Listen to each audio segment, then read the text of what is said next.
অনুষ্ঠান স্থলের বাইরে আওয়ামী লীগের কর্মী সমর্থকেরা এমন হট্টগোল বাঁধিয়ে দেন যে শত শত পুলিশও হাসনাত আব্দুল্লাহর নিরাপত্তা নিয়ে নিশ্চিত হতে পারছিলেন না। এবং ভিডিওটাতে আপনাদেরকে দেখাচ্ছি কিভাবে দৌড়ে হাসনাত আব্দুল্লাহ সিঁড়ি বেয়ে উঠে উপরে গিয়ে হাফ ছেড়ে বেঁচে ইনকিলাব জিন্দাবাদ, ইনকিলাব জিন্দাবাদ বলে স্লোগান দেওয়া শুরু করলেন। মানে এরকম ভয় পেয়ে ইঁদুরের মতো দৌড়ে পালিয়ে কেন ইনকিলাব জিন্দাবাদ স্লোগান দিয়ে নিজেকে আর নিজেদের ইনকিলাবকে হাস্যকর করে তুলতে লন্ডন পর্যন্ত পৌঁছে যেতে হলো তরুণ নেতা হাসনাত আব্দুল্লাহর? তুই তো আওয়ামী লীগের দোসর, 15 বছর রাজনীতি করছো, তোর তো 1 বছর ধরে খুঁজতেছি, তোর পাইতাছি না। তোর আজকে এখানে পাইছি, তুই এতদিন কই পলাই আসছিলি? আমার তো খবর দিল যে তুই এখানে লুকাই আছো। ভাই আমি আওয়ামী লীগের দোসর। ভাই মানে এই বেটা ভাই মানে ভাই মানে তোর নেতা কই? তুই ফ্যাসিস্ট। আমরা চাই আওয়ামী লীগ বাংলাদেশে ফিরে আসুক, শেখ হাসিনা ফিরে আসুক। শোনেন, শেখ হাসিনা যদি বাংলাদেশে ফিরে আসে, আমি রাশেদ খান বিমানবন্দরে যাব ফুলের তোলা হাতে তাকে রিসিভ করার জন্য। আমি রাশেদ খান দেবো। একটা প্রেক্ষাপটে হয়তো আওয়ামী লীগের পতন হয়েছে, কিন্তু শেখ মুজিব তার কিন্তু পতন হয়নি। তার প্রাসঙ্গিকতা বাংলাদেশে এখনো পর্যন্ত রয়েছে। বিএনপি সরকারের মেয়াদ মাত্র 3 মাস পেরোলো, এরই মাঝে একজন মন্ত্রী পদত্যাগ করলেন। সেটা কি স্বাভাবিক নাকি অস্বাভাবিক? যদিও মন্ত্রী তার পদত্যাগে ব্যক্তিগত কথা বলছেন, কিন্তু সেটা কি ব্যক্তিগত কারণ নাকি তাকে পদত্যাগ করতে বাধ্য করা হলো? কি এমন ঘটলো যে সরকারে একমাত্র পাহাড়ি আদিবাসী প্রতিনিধি তাকে পদত্যাগ করতে হলো? আওয়ামী লীগ, ছাত্রলীগ, যুবলীগ গত কিছুদিন ধরে মিছিল করছে এবং মিছিলের মধ্যে তাদের ডাইমেনশন চেঞ্জ এসছে। মিছিল শুধুমাত্র যে দেশের এই জেলায় হচ্ছে, নির্দিষ্ট কোনো জেলায় হচ্ছে তা না। বলতে গেলে এখন দেশের একাধিক জেলায় এবং প্রায় প্রতিদিনই তারা মিছিল করছে। মিছিল হয়েছে ফরিদপুরে, মিছিল হয়েছে নেত্রকোনায়, মিছিল হয়েছে চট্টগ্রামে তো বলার অপেক্ষাই রাখে না।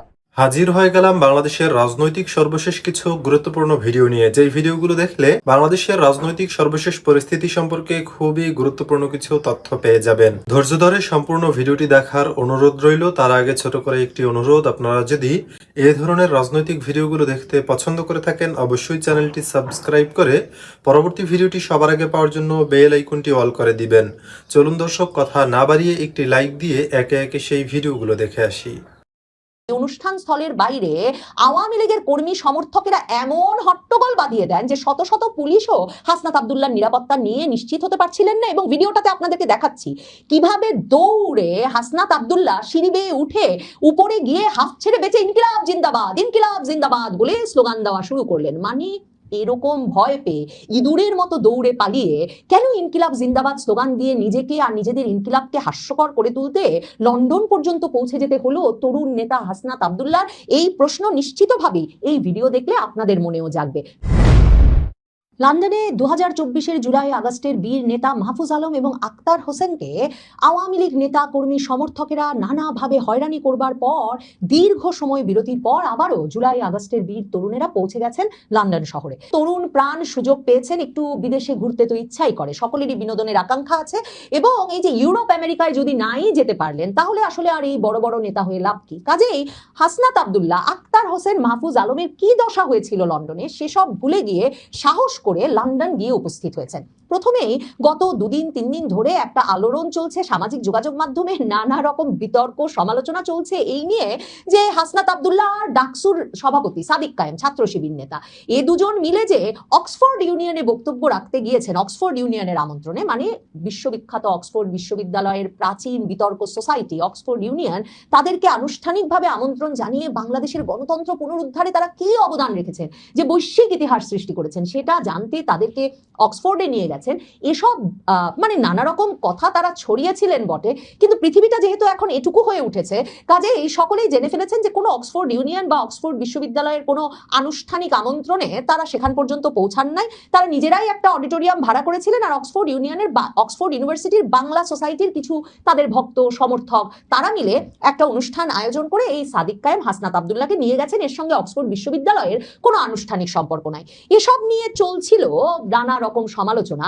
আর এটাও বোঝা যাচ্ছিল যে হাসনাত আব্দুল্লাহ ঠিক মাহফুজ আলম আর আক্তার হোসেনের মতোই কোথাও শান্তিতে হাঁটতে পারবেন না। অক্সফোর্ড বিশ্ববিদ্যালয় পর্যন্ত আওয়ামী লীগের সমর্থকেরা রীতিমতো বাস ভাড়া করে হাসনাত আব্দুল্লাহর উদ্দেশ্যে গালাগালি করতে এবং পারলে তাকে দুটো ডিম ছুঁড়ে মারতে অক্সফোর্ড পর্যন্ত গিয়ে উপস্থিত হয়েছিলেন। কিন্তু সেখানে কোনো ক্রমে বিরাট সিকিউরিটির মধ্যে, বিরাট নিরাপত্তা ব্যবস্থায় হাসনাত আব্দুল্লাহরা সম্মানজনকভাবে অক্সফোর্ড বিশ্ববিদ্যালয়ের অনুষ্ঠানটা শেষ করতে পারলেও আমাদের সম্মানিত এমপি লন্ডন শহরের কোথাও সাধারণভাবে শান্তিতে দুদণ্ড হাঁটতে পারছেন না। কোনো একটা সভা সমাবেশে বা কটা নেতাকর্মী নিয়ে যে একটু মানে বড় বড় কথা বলতে বলতে, বিপ্লবের কথা, গণতন্ত্রের কথা, রাজনীতির কথা, সংস্কারের কথা বলতে বলতে রাস্তায় হাঁটবেন আর দুটো শিষ্য বানাবেন, এই পরিস্থিতি হাসনাত আব্দুল্লাহর নাই। যেখানে সেখানে তাকে ধাওয়া করা হচ্ছে, তার লোকজনকে ধাওয়া করা হচ্ছে, তারপর তার লোকজনের সঙ্গে আওয়ামী লীগের এই কর্মী সমর্থকদের ধাওয়া পাল্টা ধাওয়া ঘটছে, ডিম পাল্টা ডিম ঘটছে। হাসনাত আব্দুল্লাহকে রীতিমতো একেবারে কর্মী পরিবেষ্টিত হয়ে দৌড়ে দৌড়ে বিভিন্ন রাস্তাঘাটে হয় হাঁটতে হচ্ছে, না হলে ধাওয়া খেয়ে কোথাও গিয়ে লুকাতে হচ্ছে। এই যে গ্রীষ্মের সুন্দর আবহাওয়ায় বিখ্যাত লন্ডন সামারে তিনি যে এই বিখ্যাত শহরে গিয়ে উপস্থিত হয়েছেন, দুদণ্ড যে লন্ডন উপভোগ করবেন তার কোনো উপায় তার নাই। রংফোর্ডে তার দিকে ডিম নিক্ষেপের ভিডিও বেরিয়ে এসেছে। ওদিকে হাসনাত আব্দুল্লাহ অবশ্য বিরাট বীরত্ব দেখিয়েছেন যখন তিনি কর্মী পরিবেষ্টিত হয়ে একটা কোনো সভাস্থলে ঢুকতে পেরেছেন দৌড়ে দৌড়ে, পুলিশ বাইরে শত শত প্রহরা দিচ্ছিলেন এবং তারপর দৌড়ে দৌড়ে ঢুকতে পেরেছেন। তারপর ওই ঘরের ভেতরে 20-25 জনের সামনে তিনি বেশ গলা ফুলিয়ে বলেছেন বটে যে এখানে একটা ডিম রাখলাম, এই ডিমটা ওই ফ্যাসিস্টের কর্মী বাহিনীর জন্য সিদ্ধও হতে পারে, কাঁচাও হতে পারে। মানে কি দারুণ ভয়াবহ কথা বললেন একটা এমপি সাহেব। এত বড় বিপ্লবী দৌড়ে দৌড়ে বেড়াচ্ছেন লন্ডনে ওই ফ্যাসিস্টের দোসর আর তাদের কর্মী সমর্থকদের ভয়ে, আর তিনি কিনা ওই 25 জন সমর্থক নিয়ে গলা ফুলিয়ে বলছেন তিনিও পারলে ডিম মারবেন। কিন্তু তিনি আসলে ডিমও মারতে পারেন নাই, বুক চিতিয়ে দাঁড়িয়ে বলতেও পারেন নাই যে তোরা কে আসবি আয়, আমি এত বড় বিপ্লবী। মানে যেটা তারা বলেন হাসিনার গুলির সামনে যারা বুক পেতে দাঁড়িয়েছিলাম তাদেরকে ভয় দেখানো চলবে না। দেখা যাচ্ছে হাসনাত আব্দুল্লাহ প্রাণ ভয়ে ভীষণভাবে ভীত। অক্সফোর্ড ইউনিয়নে ওই যে মানে তাদের বানানো অক্সফোর্ড ইউনিয়ন, অক্সফোর্ডের বাংলা সোসাইটির ওই আয়োজন থেকে বক্তৃতা দিয়ে বেরিয়ে বীর নেতা হাসনাত আব্দুল্লাহ কর্মী সমর্থকদের মধ্যে পরিবেষ্টিত অবস্থায় গাড়িতে দাঁড়িয়ে মধ্যমা কিংবা মধ্যাঙ্গুলিও নাকি প্রদর্শন করেছেন। ইত্তেফাক খবর দিয়েছে, ছবি সহ তার ভক্ত সমর্থকেরা আবার মানে মুগ্ধ হয়ে সে ছবি ছড়িয়ে দিয়েছে। এখন এটা যে পশ্চিমের একটা দেশে একজন রাজনৈতিক নেতা, একজন সংসদ সদস্য, তাকে দেখে বিক্ষোভ প্রদর্শনকারী ব্যক্তিদের দিকে তিনি মধ্যাঙ্গুলি প্রদর্শন করছেন, সেটা যে কতটা অসৌজন্যমূলক, অগণতান্ত্রিক এবং একেবারে অগ্রহণযোগ্য ব্যবহার, সেটা তো তালব্যস্য হাদির বন্ধু হাসনাত আব্দুল্লাহর জানার কথা না। এখন তার এই সাহসের কথাও কিন্তু বাংলাদেশের পত্রিকাতেও খবর হয়েছে যে অক্সফোর্ড ইউনিয়নের অনুষ্ঠান শেষে আওয়ামী ফ্যাসিস্টদের মিডল ফিঙ্গার দেখালেন হাসনাত। মানে কি অসাধারণ গৌরবের কথা। কিন্তু সেই হাসনাত লন্ডনে যখন অনুষ্ঠান করতে এসেছেন, এবং মনে রাখবেন সেই 2024-এর আগস্টের পর থেকে এই বিপ্লবী তরুণেরা যেখানেই গেছেন তাদের যেহেতু দল ভক্ত সমর্থক সেভাবে নাই, তাদেরকে মূলত প্রহরা দিয়েছেন, পাহারা দিয়েছেন, সমর্থন দিয়েছেন এবং মানে তাদের আনন্দ উদযাপন, বিনোদন এবং সবকিছুর ব্যবস্থা করেছেন সর্বত্র জামায়াত শিবিরের নেতাকর্মীরা। আর এখন তো হাসনাত জামায়াত শিবির ঐক্যের 11 দলীয় জোটের এমপি বটে। কাজেই এই কর্মীরা মিলে তার জন্য যখন একটা সম্বর্ধনা সভার আয়োজন করেছে লন্ডনে, সেই পূর্ব নির্ধারিত সভায় তিনি যখন সোমবার পূর্ব লন্ডনে এসে উপস্থিত হন, তখন এক বিরাট উত্তেজনাকর পরিস্থিতির সৃষ্টি হয়। 100-র বেশি পুলিশ নিয়োগ করতে হয় শুধুমাত্র বাংলাদেশের জনপ্রিয় এই রাজনৈতিক নেতা হাসনাত আব্দুল্লাহ যাতে লন্ডন শহরে, বাংলাদেশ থেকে হাজার হাজার মাইল দূরে একটা শহরে একটু শান্তিতে একটা সভায় ঢুকে দুটো বড় বড় কথা বলতে পারেন সেই জন্য।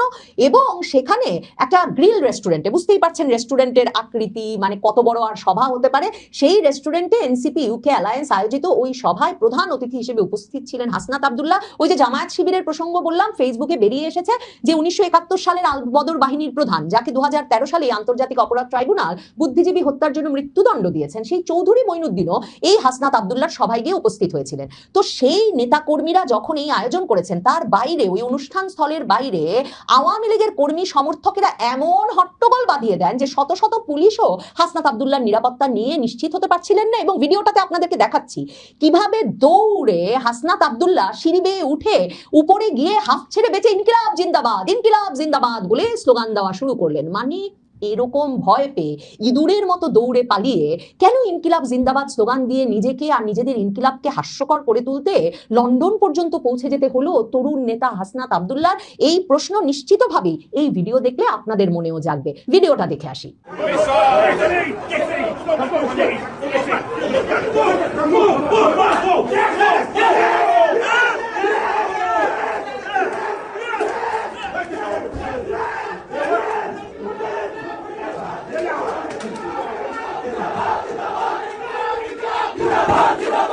বুদ্ধিমান একটা তরুণ ছেলে গেছেন, এখানে ওখানে ঘুরবেন, দুটো জায়গা দেখবেন, একটু ট্রাফালগার স্কোয়ার বেড়াবেন, একটু কভেন্ট গার্ডেন বেড়াবেন, লেস্টার স্কোয়ার যাবেন, দুটো সিনেমা দেখবেন, বন্ধু বান্ধবের সাথে ঘুরবেন, ভক্তদের পিঠ চাপড়ে দেবেন, সেই লোকটিকে কিনা এমন ভাবে পালিয়ে বেড়াতে হচ্ছে যে 3 ঘন্টা পর কঠোর পুলিশি নিরাপত্তার মধ্যে হাসনাত আব্দুল্লাহ অনুষ্ঠান স্থলে প্রবেশ করেন, সেখানে বক্তব্য দেন, অনুষ্ঠান শেষেও তিনি পুলিশি নিরাপত্তার মধ্যেই স্থান ত্যাগ করেন এবং মায়দা গ্রিল রেস্টুরেন্টের সামনে বিক্ষোভ ও উত্তেজনার প্রেক্ষাপটে পুলিশ সদস্যদের অন্তত 3 জনকে আটক করতে দেখা গেছে। আটক ব্যক্তিদের মধ্যে লন্ডন মহানগর আওয়ামী লীগের যুগ্ম সাধারণ সম্পাদক আফসার খান সাদেক রয়েছে, তাকে হাতকড়া পরিয়ে পুলিশ ভ্যানে তুলতে দেখা যায়। তবে আটক ব্যক্তিদের বিরুদ্ধে কি ব্যবস্থা নেওয়া হয়েছে সে বিষয়ে পুলিশের কোনো আনুষ্ঠানিক বক্তব্য পাওয়া যায় নাই। মানে ব্যাপারটা হচ্ছে এরকম ঘটনাই কিন্তু এর আগেও ঘটেছিল। মানে ইউরোপ আমেরিকাতে এই যে বিক্ষোভ প্রদর্শন করতে গেলে বিভিন্ন ব্যক্তিদের আটক করা হয় বটে, কিন্তু বিক্ষোভ প্রদর্শনকে যেহেতু গণতান্ত্রিক একটা অধিকার হিসেবে দেখা হয়, শেষ পর্যন্ত এই ব্যক্তিরা আটক থাকেন না। আর বুঝতেই পারছেন আওয়ামী লীগের কর্মী সমর্থকেরা এতটাই ডেসপারেট, এতটাই নির্ভয় এবং এতটাই নির্ভীক যে এই যে লন্ডন শহরে তারা নিজেদের কাজ বাদ দিয়ে, লেখাপড়া আছে, ব্যবসা বাণিজ্য আছে, সব উঠিয়ে রেখে হাসনাত আব্দুল্লাহ যাতে শান্তিতে লন্ডনে হাঁটতে না পারেন সে ব্যবস্থা করতে ঠিক হাসনাত আব্দুল্লাহ যেখানেই হাঁটতে বেরোচ্ছেন, ওটা রমফোর্ডের কোনো রাস্তাই হোক আর পূর্ব লন্ডনের কোনো গ্রিল রেস্টুরেন্টে সভা সমাবেশই হোক কিংবা অক্সফোর্ডই হোক, তারা ঠিক পৌঁছে যাচ্ছে। এনসিপি ইউকে অ্যালায়েন্স এক বিবৃতিতে দাবি করেছে যে এই যে রমফোর্ডে এলএম পার্ক এলাকায় হাঁটার সময় যে হাসনাত আব্দুল্লাহ আর এনসিপির আরেক ওই লন্ডনের নেতা এতেশামুল হকের ওপর যে ডিম পড়ে সেটাকে তারা কাপুরুষোচিত আখ্যা দিয়ে বলেছে আওয়ামী লীগ এখনো ভীতি প্রদর্শন ও অসহিষ্ণুতার রাজনীতি থেকে বেরিয়ে আসতে পারেনি। মানে আওয়ামী লীগের রাজনীতিকে নিষিদ্ধ করতে হবে, এদেরকে কোনো নির্বাচনে অংশ নিতে দেওয়া যাবে না। আওয়ামী লীগের সমর্থকরাও এমনকি কোনো পেশায়, সাংবাদিকতা হোক, আইনজীবী হোক, শিক্ষক হোক, বিচারক হোক, কোনো পেশায় থাকতে পারবেন না। বেছে বেছে এদেরকে চিহ্নিত করে বের করে সারা দেশে মব করে 2 বছর ধরে যারা ত্রাসের রাজত্ব কায়েম করলেন সেই হাসনাত আব্দুল্লাহ, মবের রাজা হাসনাত আর তার দল এনসিপির নেতারা নাকি বলছেন আওয়ামী লীগ অসহিষ্ণুতার রাজনীতি করছে এবং এটা কাপুরুষোচিত। এখন আওয়ামী লীগ যে এই অসহিষ্ণুতার রাজনীতি হাসনাতদেরকে দেখলে চালিয়ে যাবেন এবং এই কাপুরুষোচিত রাজনীতি করেই যাবেন সেটা হাসনাত আব্দুল্লাহরা নিশ্চয়ই বুঝতে পারছেন এবং এটাও বুঝতে পারছেন লন্ডন কেন পৃথিবীর কোনো দেশেই, মানে বাংলাদেশের কোনো শহরে যেমন তারা সেনাপ্রধান ওয়াকারুজ্জামানের বহর ছাড়া শান্তিতে ঘুরে আসতে পারছেন না, তেমনি সারা পৃথিবীতেই কোথাও তাদের পক্ষে শান্তিতে হাওয়া খেতে বের হওয়া অসম্ভব হয়ে পড়েছে। হাসনাত আব্দুল্লাহকে নিয়ে যেদিন বাংলাদেশের সব সংবাদ মাধ্যমে খবরে সয়লাব, সেদিনই এ খবরও বেরিয়েছে যে বাংলাদেশের বিখ্যাত অভিনেতা, জনপ্রিয় অভিনেতা মোশাররফ করিম স্ত্রী সহ কলকাতায় বেড়াতে গিয়েছিলেন এবং কলকাতার নিউ মার্কেট এলাকায় লালবদর বলে একদল আওয়ামী লীগের লোক নাকি মোশাররফ করিমকে গালাগালি করতে থাকে আর তার দিকে তেড়ে যায়। মোশাররফ করিম অবশ্য মানব জমিন সহ নানা পত্রিকায় বলেছেন ঘটনাটা যেমন করে এসেছে ঠিক তা ঘটেনি, কিন্তু ইত্তেফাক লিখছে প্রবাসী সাংবাদিক জাওয়াদ নির্ঝর এক ফেসবুক পোস্টে নিশ্চিত করেছেন যে মোশাররফ করিমকে লালবদর বলে ঠিক কলকাতা শহরে ধাওয়া দিয়েছে আওয়ামী লীগের। বিএনপি সরকারের মেয়াদ মাত্র 3 মাস পেরোলো, এরই মাঝে একজন মন্ত্রী পদত্যাগ করলেন। সেটা কি স্বাভাবিক নাকি অস্বাভাবিক? যদিও মন্ত্রী তার পদত্যাগে ব্যক্তিগত কথা বলছেন, কিন্তু সেটা কি ব্যক্তিগত কারণ নাকি তাকে পদত্যাগ করতে বাধ্য করা হলো? কি এমন ঘটলো যে সরকারে একমাত্র পাহাড়ি আদিবাসী প্রতিনিধি তাকে পদত্যাগ করতে হলো? এবং পদত্যাগ করার মতো ঘটনা এর আগে গত 3 মাসে খুব একটা যে আলোচিত হয়েছে তাও নয়। তাহলে কি ভেতরে বিএনপি সরকারের মধ্যে এক ধরনের গৃহদাহ শুরু হয়েছে? চলুন বিএনপির মন্ত্রী দীপেন দেওয়ানের পদত্যাগ নিয়ে একটু আলোচনা করে বোঝার চেষ্টা করি, তার পদত্যাগপত্রটা পড়ে বোঝার চেষ্টা করি আদতে কি হচ্ছে নতুন সরকারের ভেতরে। থাকবেন পলিটিক্স টিভির নিয়মিত। দর্শক, বলছিলাম বিএনপি সরকারের পার্বত্য চট্টগ্রাম বিষয়ক মন্ত্রী দীপেন দেওয়ান, তার কথা, তিনি পদত্যাগ করেছেন। দীপেন দেওয়ান রেকর্ড সংখ্যক ভোট পেয়েছেন এবং ভোটের ব্যবধানের বিজয়ের ক্ষেত্রেও একেবারে টপ লেভেলে তিনি ছিলেন। সেই ভোটের পরেই অনুমান করা যাচ্ছিল যে তিনি মন্ত্রিত্ব পাবেন। তারপরে আবার আদিবাসী পাহাড়ি পার্বত্য চট্টগ্রাম বিষয়ক মন্ত্রণালয়ে এরকম একজনকে দেয়া হয়, এটা একটা ট্র্যাডিশন, সুতরাং তাকে মন্ত্রিত্ব দেওয়া হয়েছে এবং বিএনপির খুব গুরুত্বপূর্ণ নেতা তিনি হঠাৎ আজকে কেন পদত্যাগ করলেন সেটা গুরুত্বপূর্ণ ব্যাপার। তিনি পদত্যাগপত্রে নিজের শারীরিক অক্ষমতার কথা বলছেন, কিন্তু হঠাৎ করে তার শারীরিক অক্ষমতা তৈরি হলো কেন সেই প্রশ্নও রয়েছে। কেমন ঘটলো যে শারীরিক অক্ষমতার জন্য তাকে পদত্যাগ করতে হলো? এটা কি বাংলাদেশের ভেতরে খুব একটা আমরা এই রীতির সঙ্গে পরিচিত যে নিজে থেকেই পদত্যাগ করছেন, নিজের ইচ্ছাই পদত্যাগ করছেন, তাকে পদত্যাগ করতে বাধ্য করা হচ্ছে না? এরকম ঘটনা কি আমরা আমাদের রাজনীতিতে দেখি? কি বলছেন দীপেন দেওয়ান তার পদত্যাগপত্রে? পদত্যাগপত্রটা দেখে নিন। সেখানে তিনি বলছেন যে শারীরিক অসুস্থতার কারণে পদত্যাগের আবেদন। আমি দীপেন দেওয়ান এমপি পার্বত্য চট্টগ্রাম বিষয়ক মন্ত্রণালয়ের মন্ত্রী হিসেবে দায়িত্ব পালন করছি। দায়িত্ব গ্রহণের পর হতে আমি শারীরিক নানা জটিলতায় ভুগছি। আমার শারীরিক অসুস্থতার কারণে মন্ত্রণালয়ের নিয়মিত কাজের দায়িত্ব পালনের ক্ষেত্রে নানাবিধ সমস্যা তৈরি হচ্ছে। বর্তমান সরকারের উন্নয়ন ও প্রশাসনিক কাজের গতিশীলতা বৃদ্ধির স্বার্থে আমার বর্তমান পদ থেকে অব্যাহতি গ্রহণ করা আবশ্যক বলে মনে করছে। অতএব উপযুক্ত কারণে আমার পদত্যাগপত্র গ্রহণের জন্য বিনীত অনুরোধ জানাচ্ছে। আজকে যখন এই পদত্যাগপত্র তিনি দিয়েছেন এবং সেটা গৃহীতও হয়েছে বলে জানা গেছে, তার মানে সরকারের উচ্চ পর্যায়েই এটা আগে থেকেই জানতো, এটা মানে সমঝোতার মাধ্যমেই হয়েছে। কিন্তু প্রশ্ন, নতুন সরকার মাত্র 3 মাসের মেয়াদ যে সরকারের পূর্ণ হয়েছে, 3 মাস পূর্ণ হয়ে কয়েকদিন গেছে, সেই সরকারের মন্ত্রী এবং যে মন্ত্রীর ব্যাপারে কোনো সমালোচনাও আমরা শুনিনি, তাকে কেন পদত্যাগ করতে হলো? তাহলে কি ভেতরে ভেতরে বিএনপি সরকারের মধ্যে এক ধরনের গৃহদাহ শুরু হয়েছে, যেটা আমরা টেরই পাইনি? নতুন সরকারের মধ্যে যদি এক ধরনের অস্থিরতা তৈরি হয়, তাহলে তাদের কিন্তু 5 বছর ফাংশন করাটা অনেক বেশি টাফ হয়ে যাবে।